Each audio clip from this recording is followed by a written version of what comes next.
Hey everybody, and welcome back. It's Saturday morning. Saturday morning Multifamily Unplugged, your only Saturday morning radio show. Hey, bad news this morning, listeners. Our co-host Moose is not feeling well. He's under the weather. But the good news is that I am here this morning with my guest, Taylor Sue. Taylor, say hi really quick. Hi, how's it going, everyone? Man, am I glad you're here. I've been excited about this episode here for a couple of weeks. I've been excited to jump on. From the last time we recorded my podcast, I've been looking forward to this day. Yeah, I know. We had a good time on your show, didn't we? We had a great time. Hey, hey, good morning, Mark. Good to see you.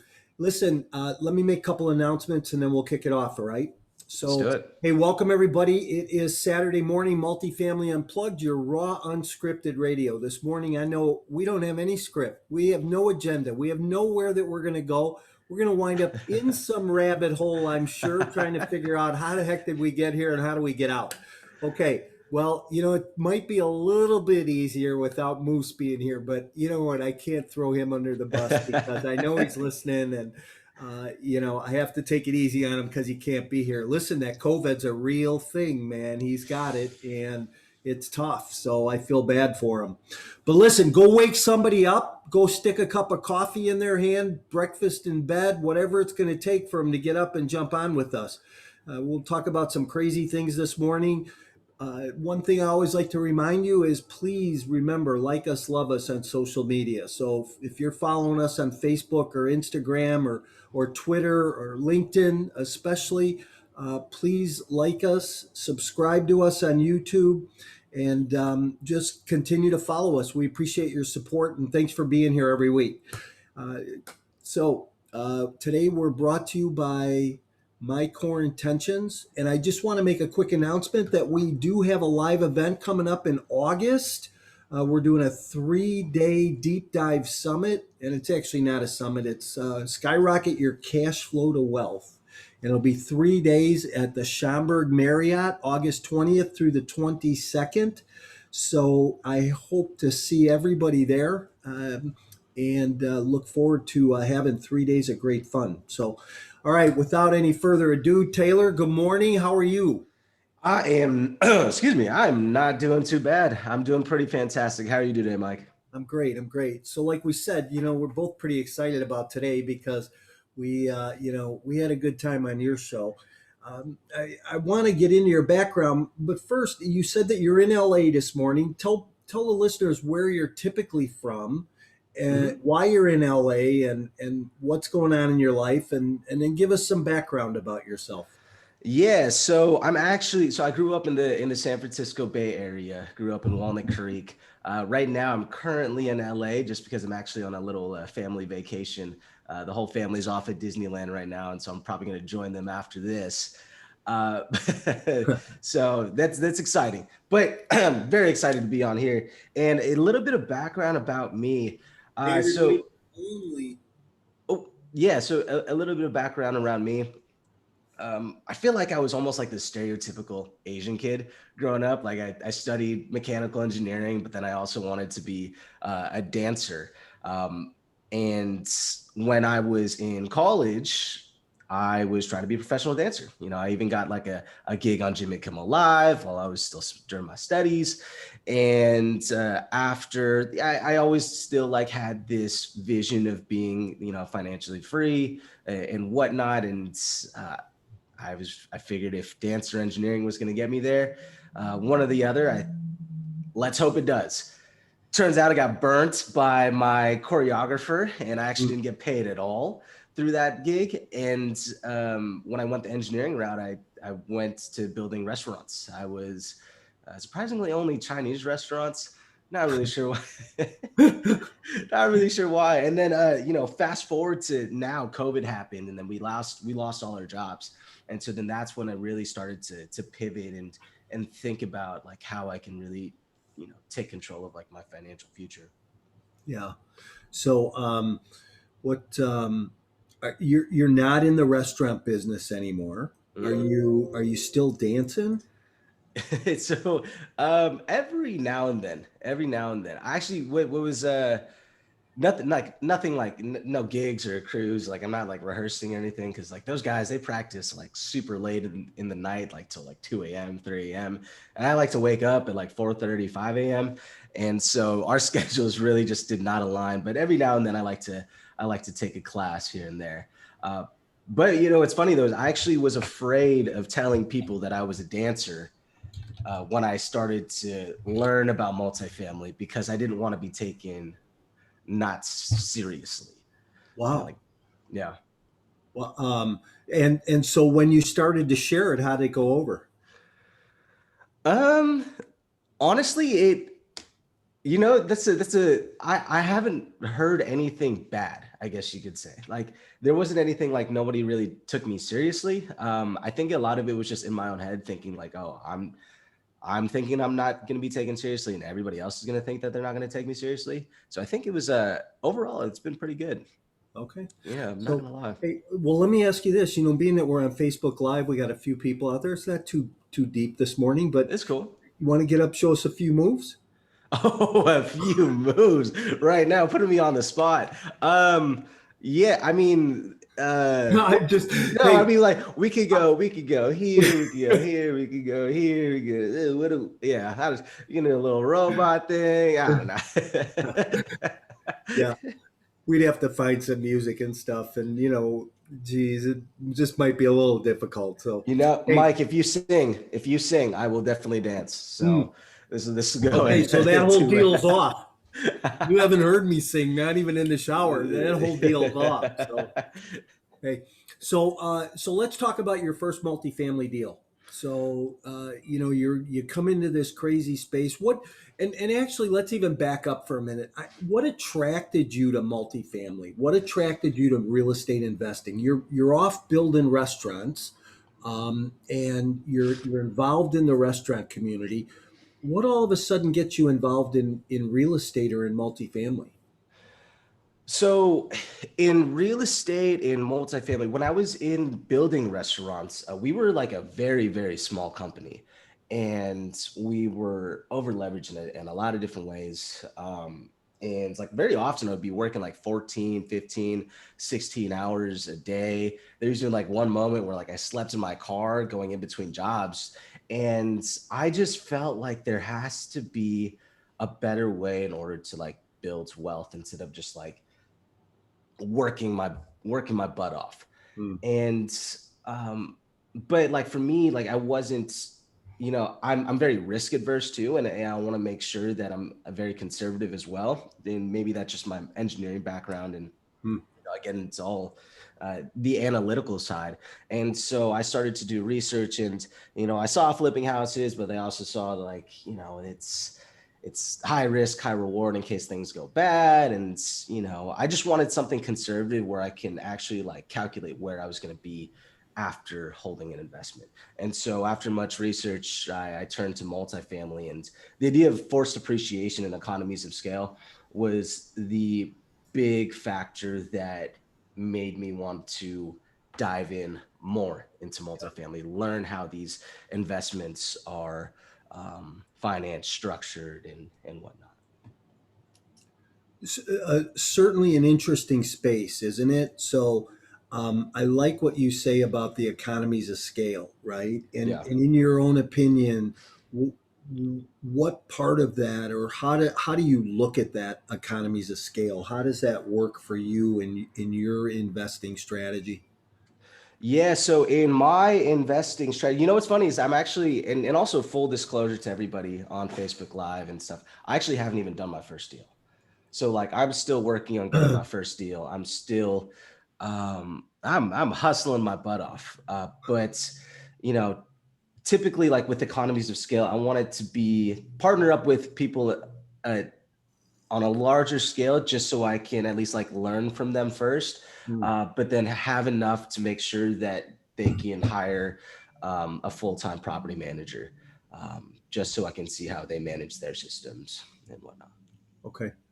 Yeah. And what do you think, in going through this whole process, what's been one of the biggest things that you have learned since starting this whole journey?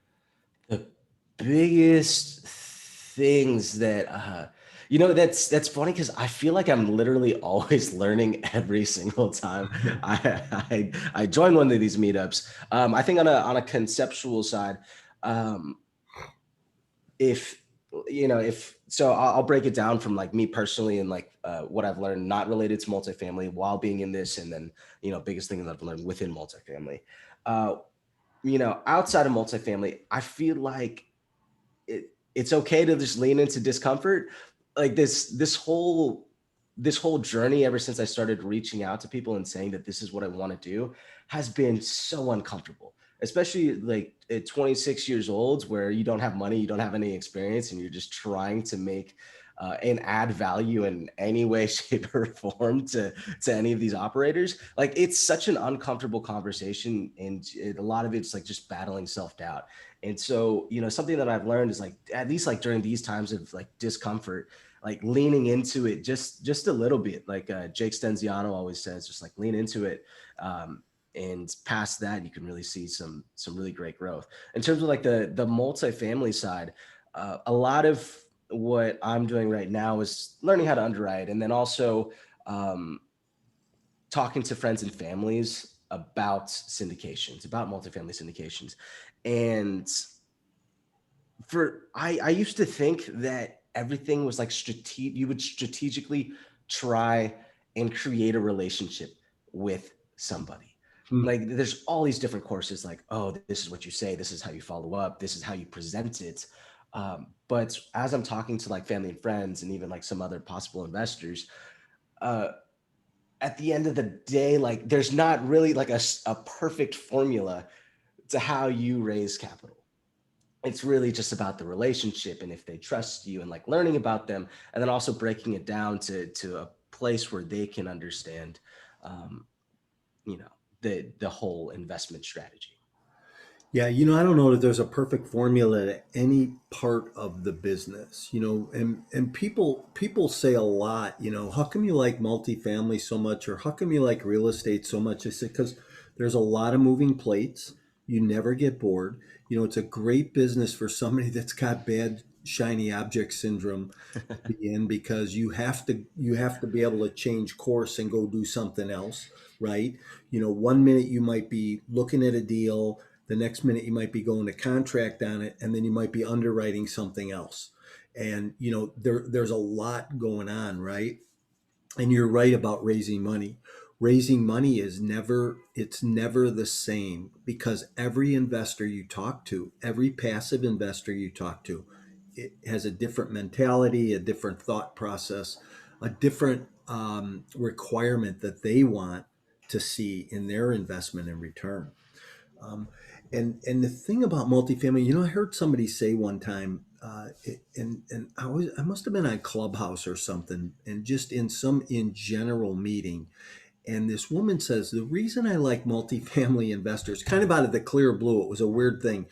The reason I like multifamily investors is because they're always learning, they're always trying to educate themselves. And don't you find that in the business that you're always trying to learn, always trying to educate yourself?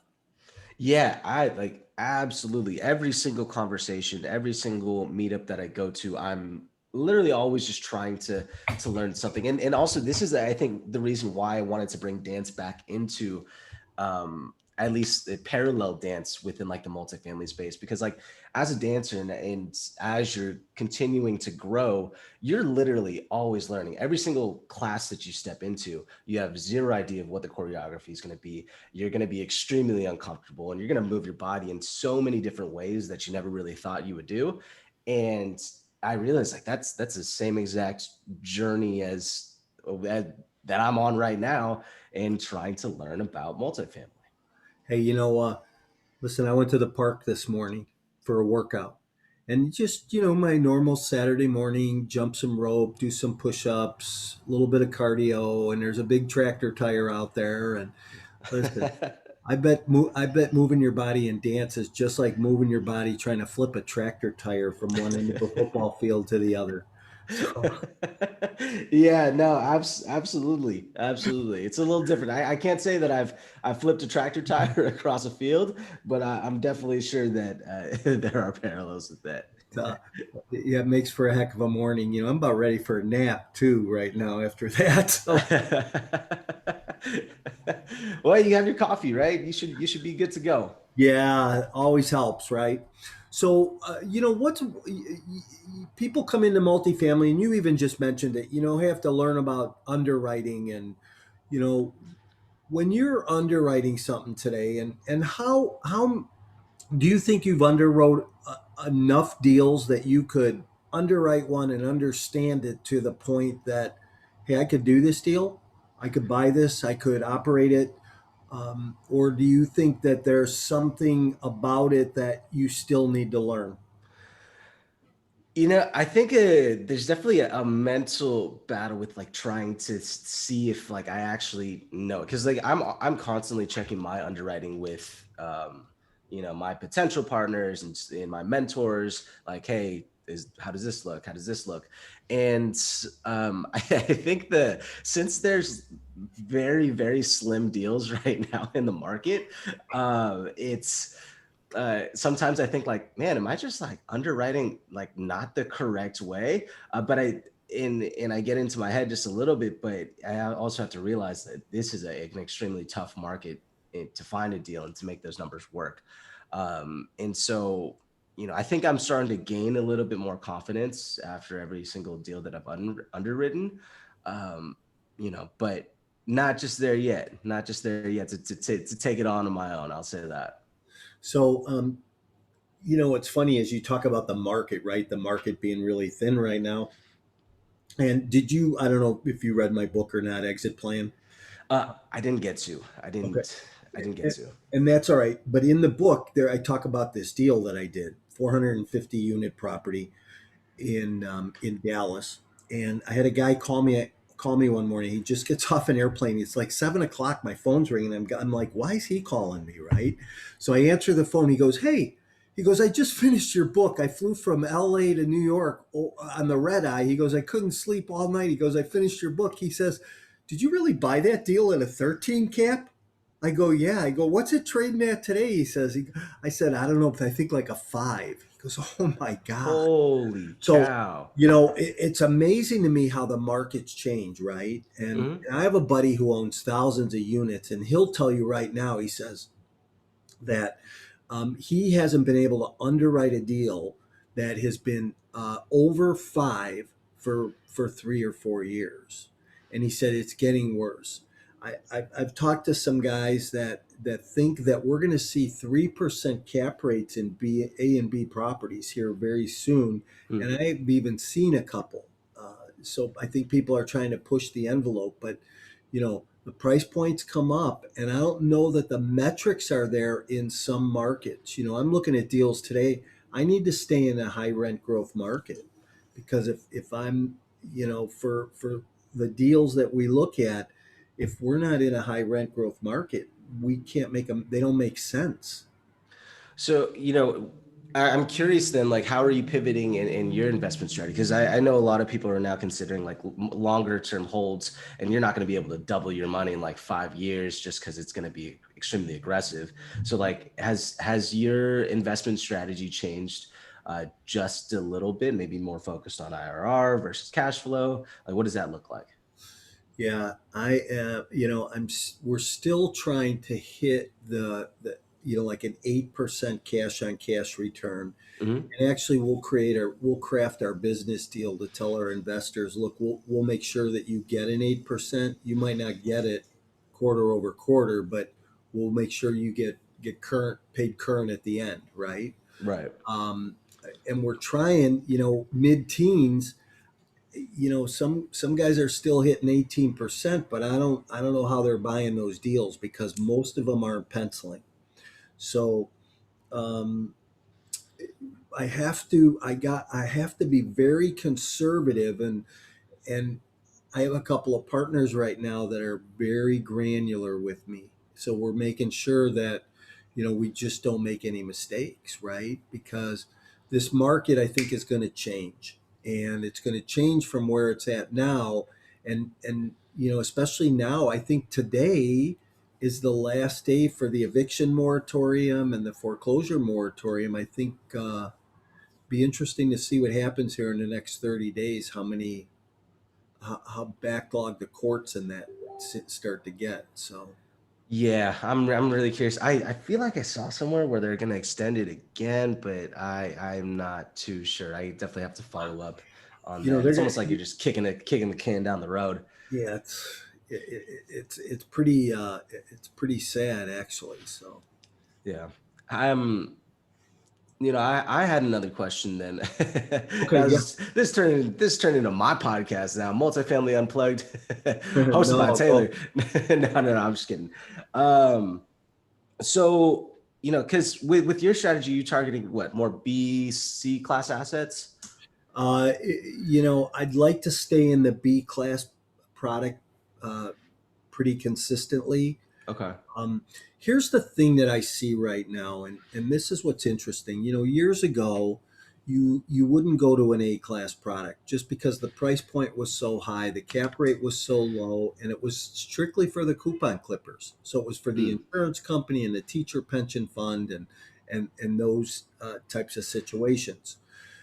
Today, cap rates in A, B's, and C's are so close that you're almost better off if you can raise the capital or put enough partners together to go raise the capital to go do a bigger A class deal. Just because, first of all, you're going to have some more deferred maintenance, you've got a better product. I still have the concerns in an A class product about the rents. Right, if I'm charging $2,500 a month rent in an A class product, um, what happens if there's a shift here, if we go into a recession again? you know those are the first ones to, that's why B class has always been attractive, right? Because if you hit a recession, your workforce housing tends to stay a little bit fuller than your A class deals do. mm, So I'm still a proponent of B. I'd like to be in B garden style 2 to 3 story unit deals, right? That I can go in and be creative with. Can I add some amenities? Can I, do some upgrades, push some rents, and there's markets you can be in that you can push the rents. So if we go to a Tampa or we go to a Dallas or Charlotte or Phoenix, we know where we can push the rents, right? Because if you mm. look where the rents are nationally versus where they are in those markets and what you can do, it's, you know, hopefully that helps a little bit on that. Yeah, and with because I feel like a lot of people are also trying to find these B class assets. Like they just seem extremely hot in all the markets that you mentioned. And so, are you doing anything to like kind of separate yourself from the pack, like with these brokers? Um, just trying to find deals. Like, have you seen on your end like it being extremely competitive, and you have to pay like $10,000 dinners for these guys in order to get your get you in front of them? Yeah, this is a relationship business. Right. So it's I believe that this industry's gotten as big as it is, it's gotten very small. As much Mm, volume as this industry does, it gets very small. And it's a relationship business. So you have to be out there building relationships with these brokers, with people in the industry, because that's what's going to help your business grow. Now, am I out buying $10,000 dinners for people? Nah. If we close a deal, and I have, if I'm in Chicago, if I close a deal in Tampa and I go to Tampa, we'll go out for dinner. Um, but it's about, it comes down to this fact. I think who knows who. So mm, what you need to do in your circle of influence, and all investors need to do this, is they need to go to the people that they know and see who their brokers are that they're talking to, and go talk to those brokers and get on the list, right? underwrite some deals, and then go back and have some conversations with the brokers. See, let the brokers know, hey, we're serious about this. I was the bridesmaid on 6 or 7 deals before we got our first one accepted here, over the last couple of months. I started underwriting about 5 months ago again, put a little team together, and we decided to move forward. We wrote 6 or 7 offers, bridesmaid on those 6 or 7 offers before we finally got one that we got somebody's attention. So it's a numbers game. Hmm. So I believe that we have to be um, taking the action every day. It's the basic fundamentals, right? So success leaves clues. You're going to do this, right? You're going to go spend 30 days with somebody who's active in the business, already closed some deals. You know, um, just pay attention. Meet people, build relationships, and um, and listen. A lot of today building these relationships is through social media, right? Yeah, I mean that's how we met. Yeah, And I think even throughout COVID, I think COVID helped most definitely in this space and networking is, I could have a conversation. A lot of people started to gravitate more towards virtual meetups, um, and I could jump in a meetup in New York or I can jump in a meetup in Chicago. Really, any market that I wanted to at the comfort of my own home. Now, I do think it's not a replacement for like actually meeting people and going there and shaking their hands, but I still think it is extremely powerful using social media and using just all these online platforms to build that connection. yeah, absolutely. And hey, it can't be all that bad. Lollapalooza's going on this weekend in the city, and I know there's a few thousand people running around over there. So, You're not trying to go to Lollapalooza after this? not, no.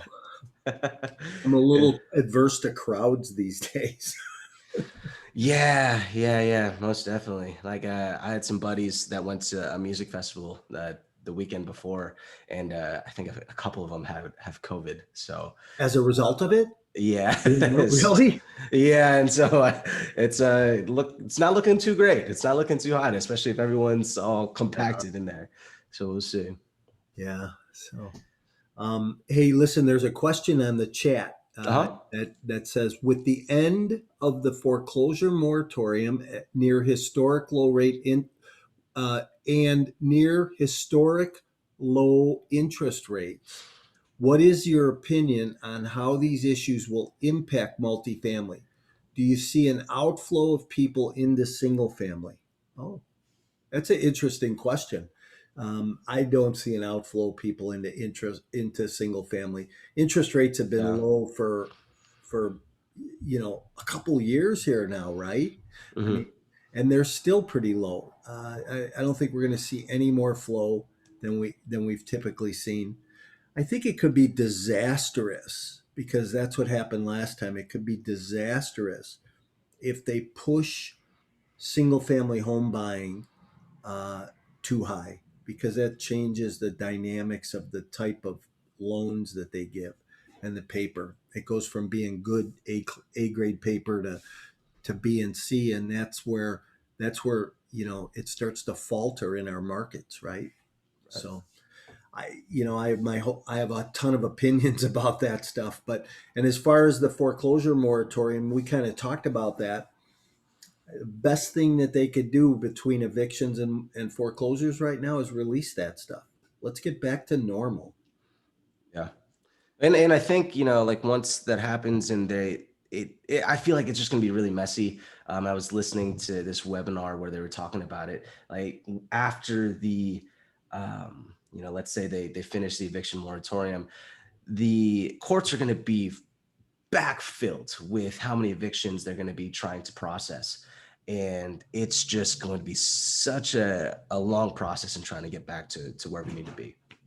So I'm not an economist, but I listen. I like to listen to like the economist at Marcus Millichap Hmm. and CBRE, and these guys talk a lot about where we're going to be in the next 18 months. So So I listened one day, and he was saying that as this eviction moratorium comes off, and we start to see owners being able to start evicting their tenants. And now you're going to have tenants that where are they going to go live because now they have a pretty bad black mark. I know as a landlord, I might not want to bring somebody in to my property who hasn't paid rent in 10 months and they know and they had the wherewithal to pay it. See, that's in there lies a real big issue, right? Hmm. um, if you're living somewhere today and you have the ability to pay rent, but you're not just because they said you didn't have to and you wouldn't get evicted, is that really, in the great scheme of things, fair to everybody involved? So who's going to rent to that tenant again, right? Right. And there's a lot of that goes on. And then the condition of apartments. So you've got owners that have had people in their units for months, haven't paid rent, they don't have revenue, they don't have income. Who paid all the bills? Now they move out. Who's going to take care of the repairs? I think that here's the funny thing, right? What's funny about this is that early on when this all started, everybody thought this is going to be disastrous. Nobody's going to pay rent. And then the collections for months have been the highest that they've ever been. Now, but the little operators don't report. Those are the reports of our friends Taylor that own thousands of units, right? But Hmm. the little operators, the guy who owns a six flat or a three flat or 12, just those smaller, yeah, smaller multis. right, right, they don't report. So what condition are they really in? I got a buddy call me one day. He said, "Hey, listen, I got 5 single family houses. You can buy them. I'll hold the paper on them. I'll discount them from retail value by 25%." I said, "Wow, that's a great deal." I said, "Tell me about your tenants." He goes, "Oh, Morawski, you would be the only one to ask that question." He says, he says, he says, "Yeah, 3 of them haven't paid in 10 months." So, you know, how much of that goes on? So, I think that we're going to see some issues around that, right? So, now being proactive, like, what do you think some of these solutions are? And, are you going to do anything different with your property management companies? Like, if these tenants, I guess, aside from just denying them and saying you don't want them in your property, are you doing anything different? Well, um, if I was in that position, I'd get them out as quick as I could, and Hmm. then I'd do whatever it takes to put the property back in rentable order. And some may be trashed, some may not. I don't know. We're not going to know till we get them out, right? But we get them out, and then we put the property back in rentable order and get it re-rented again. That's one option. Option two is, hey, I can't mitigate it. I don't have the financial resources to mitigate it. I'm either going to give the keys back to the bank or I'm going to try and sell it. And hopefully today you can sell it and not be upside down, right? Uh, Um, you got. Um, can you hear that ringing? yeah, yeah. I was Somebody's about to, trying. bu- I was about to bust a move right now. Somebody's trying to call me right now. Let's see if we can decline that. Jeez, you We ever can get called? add him to the call. You ever get called on Facebook? So gosh, uh, that's funny. That's uh, never happened. Holy cow. So yeah, so what are your thoughts around it? my thoughts. I mean, to be honest, I really don't have too many thoughts around it, other than just like people need to just be prepared, and if they want to jump in the game, jump in cautiously. Hmm. Um, I mean, it. I feel like, yeah, there's so many different factors that can be coming into this, there's so many different moving parts, and I feel like the market's changing very quickly, very fast, all the time. And so, like, and I wish I had an opinion. Honestly, I wish I could talk a little bit more about it. But I mean, everything that you're saying makes sense, Yeah. So let's just talk about a deal that I just put together, right? Cool. Let's do So it. Pretty interesting deal. 40 units in Tampa. Why do I like Tampa? So nationally, the rent growth nationally is like 3.9%. I live in Chicago. The rent growth in Chicago in the seven collar counties is 1.7. Do I want to buy here? Not really. You know, I mean, national rent growth is 3.9%. Here it's 1.7. Does that even make sense for me? Not really. I've never been a Chicago buyer. Now I know some people that buy in Chicago all the time. They love it and they make money here. But it just has never been a market for me. So I can go to Tampa, Sarasota, Tampa, Orlando. Rent growth right now is like 7%. So I can underwrite a deal, and I can underwrite that deal somewhere between 4.5% and 5%. Makes money. I'm not scared of it, and I know that I'm going to be able to accomplish that metric, right? Right. So why not be in that market or go to that market? So if I tell my investor today, hey, look, I can pay you an 8% cash on cash return, and then I can give you, we're going to see a mid teens return, somewhere 16 to 18%, somewhere in there. I'm not, uh, you know, I hate to overpromise ever, so I want to underpromise. So if I told you 16%, 17%, that's still a pretty good return, right? You're not gonna see that in a CD or in an annuity. So it gives you that ability. But what else do you need to look at um, in your underwriting? You need to look at how long you're going to hold it, what's your capex, what are you going to do for improvements, what's my return on my renovation going to be, right? Right. How about the other things? Go ahead, you were going to say something. Well, so I wanted to dive in to just why you didn't decide to invest over in Chicago and some of the factors that kind of turned you away from it. Because I hear that people invest in a lot of different markets for whatever reason, maybe lower price per unit where they can achieve their cash flow, or maybe they're really into the organic appreciation within that market. So what were some of the factors that you didn't like about Chicago? Um, yeah, so taxes Okay. are generally high. We have a county assessor right now that is holding a loaded gun, and we're not sure where he's going to go or what he's going to do with taxes, but he's running everything full bore. There's no lenience on anything. So you could buy something and the taxes could double in the next 18 months. There's a lot of uncertainty in the market in Chicago today about uh, real estate property taxes. So if I buy something and my taxes are 30 grand today and they double to 60, that's a big hit on my cash on cash, It's a right? huge hit. Um, that's one factor. The second factor is the rents. Okay. I can't push the rent growth.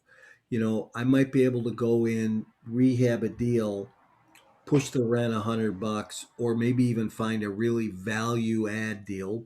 However, well, eh, um, and do that first year rent growth and get that. But beyond that, I can't get more than 2% max in rent growth, future rent growth.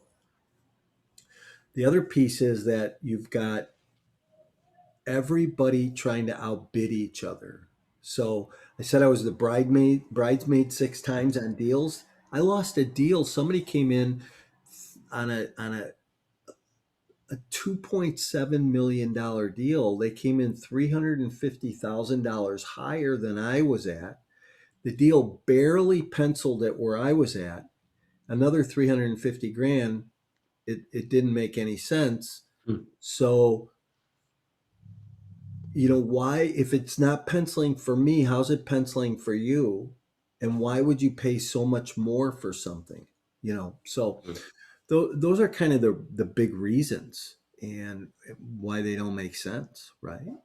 Right. So Another question that I wanted to ask too is I know Hey, is some this my investors. podcast or yours?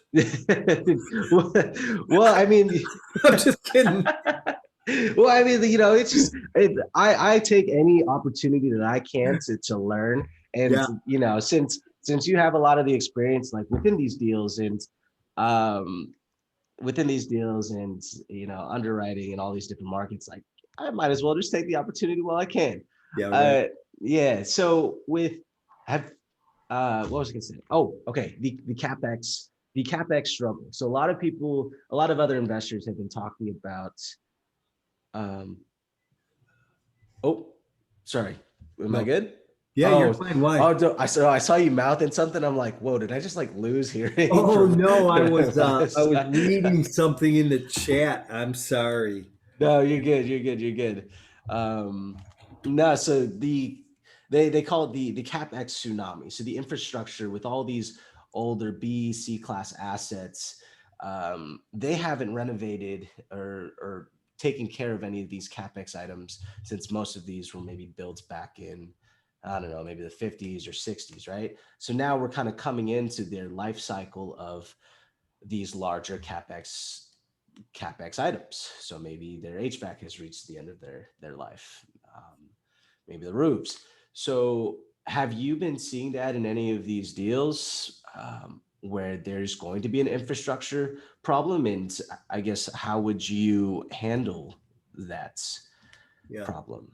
So here's a problem with with some of the pricing today. Some of the pricing today is futuristic, right? So, Right. the broker looks at what the current numbers are, and then they say, this is what the pro forma is, and this is where we think we can go. So you're paying partially for futuristic. Well, there's that spread in there, right? Where if I'm paying for tomorrow's value, I still have CapEx stuff I need to do to get me to tomorrow's value. I might have air conditioners or roofs that need to be replaced. I might have a boiler or a furnace that needs to be replaced. Um, and so that doesn't get taken into consideration. So you have to look at that when you're pricing a deal, and you have to know, like, so we're doing this 40 unit deal in Tampa, and one of the things that we looked at was, we said, okay, we know we're going to need 8 air conditioners over the next 20 months. We know that we're going to need, I think the number was 12 roofs over the next 3 years. Okay, because there's 12 roofs that have about a life expectancy of 5 years left on them. So um, so these are the things that you've got to kind of pre-plan for. So Mm-hmm. yeah, I'm going to raise some capex money, but or some capital improvement money, right? But I don't need it all today. So even if I need a million seven on the whole deal to raise that, but I only need 1,300,000 to close the deal. That other five I need over time. If I bring a couple investors in down the road, that's okay too, right? Because then I have my capital improvement dollars to do what needs to be done. So Mm-hmm.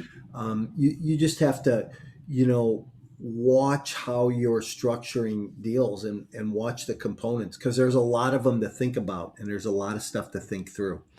And also thinking about different options for exit plans, like how you like how you're always advocating for figuring out your exit plan options. Look at them. There's a shameless plug for my book. uh, I got you, Mike, of course. Oh man. Well, listen, we are just about to the end. Hey, listen, this has been fun.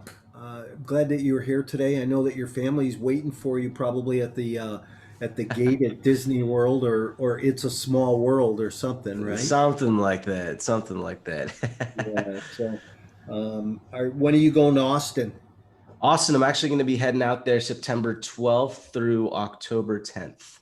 Remember that date? That's my birthday, September 12th. September 12th. Yeah. How I gotta about make that? sure. Yeah, I'll make sure to call you and say happy birthday. Maybe Let's give go you a to. little tractor tire too, so you can flip Yeah, there you in go. the Hey, morning. go to Coyote Ugly and have one for me.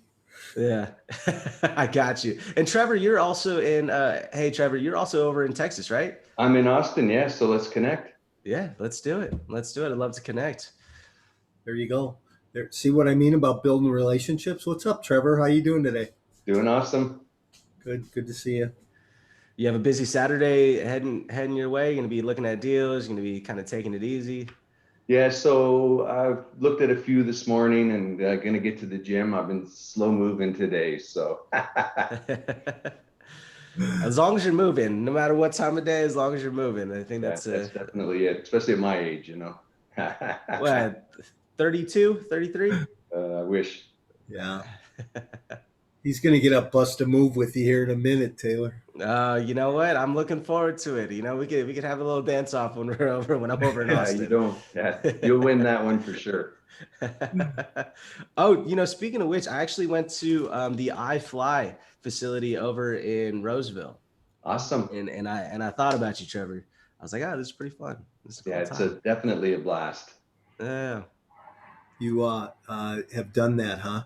We have one here in Rosemont that I've always wanted to go to. I think I might have to do that one of these days. Yeah, it's definitely a fun experience. There's no doubt about it. Yeah, good. It's such a cool experience. I highly, if what do we leave with challenges? Can I challenge you to go do that, Mike? Is that a thing? Is that a thing that we can do on this on this Facebook Live? Lean into the discomfort just a little bit. So I'm going to challenge you to build 5 new relationships, underwrite a couple deals, and pull the trigger. I mean, you have enough information and enough knowledge, Taylor. Go pull the trigger. Okay. I know you're in a coaching program, and coaching helps, and you're be accountable to your coach, and go do a deal. Put a couple of people together, and you guys go do a deal. Challenge accepted. Challenge accepted. There Thanks, Mike. we go. All right. Well, we'll both have to circle back and check in on those. So Let's I'll do let it. you know. I'll let you know. Yeah, my buddy on Facebook goes, he doesn't think there's enough air to get me off the ground. All right, Chris, I got you. All right. Well, listen. Hey, thanks for being here this morning, everybody. This has been Saturday Morning Multifamily Unplugged. Taylor, thank you so much for being here. It's been fun. Any last thoughts or comments? Do you want to tell people how they can get a hold of you if they have questions, or would like to just chat with you, or maybe learn a new dance move? Yeah, so you can reach me on Facebook, Taylor Koo, Instagram, Taylor_Koo. I'm also on LinkedIn. If you want to see my dance videos, they're way in the archives of my Instagram page. And I got to say, some of them are sexy dance moves. So don't be alarmed. No, but yeah, I'd love to chat with anybody. And yeah, and even just going forward from there, whether it's about real estate or dance or really anything, I'm really just looking to make connections and relationships in this industry. So That's awesome. We all have a little bit of a past, so little racy, some racy videos are no big deal. Hey, good seeing you this morning. Everybody take care. We'll be here next Saturday. Hopefully Moose will be back next week. We got an exciting guest, Sydney Phillips, a amateur race car driver. I think it's an event you're not going to want to miss. I don't know. We get people coming from the Chinese restaurant business, the hip hop dance business, and the amateur race car business into multifamily. So we bring them all in. So that's awesome. Look forward to seeing you all here next week. If you have any questions, need anything, you can reach out to me at Mike at My Core Intentions, and I will look forward to seeing everybody next week. Taylor, again, thank you. Appreciate you. thanks, everyone. Have a great rest of your weekend, rest of your week.